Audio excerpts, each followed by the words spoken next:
राज्यातील लाडक्या बहिणींसाठी आली महत्त्वाची आनंदाची बातमी. ज्या हप्त्याची सर्व लाडक्या बहिणी आतुरतेने वाट बघत होते, 1500 रुपयाची तुम्ही वाट बघत होते ना बहिणींनो. 19वा हप्ता आहे तो जानेवारीचा. तर जानेवारीच्या हप्त्याची सर्व बहिणी वाट बघत होते की हप्ता कधी मिळेल. शेवटी हप्ता वाटप सुरू झालेला आहे जेवढ्या पण पात्र बहिणी होत्या.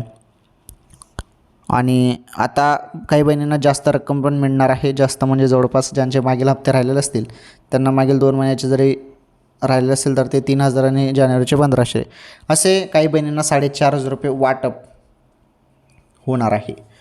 आणि फक्त त्यांना ते KYC दुरुस्त करावी लागणार आहे. ज्यांची KYC चुकीची झाली होती त्यांना 31 मार्चपर्यंत KYC दुरुस्त करण्याचे आदेश आहेत. दुरुस्त करून घ्या, KYC एडिट करून. ओके, हप्ता कोणत्या क्षणी जमा होईल जरी आला नसेल तर.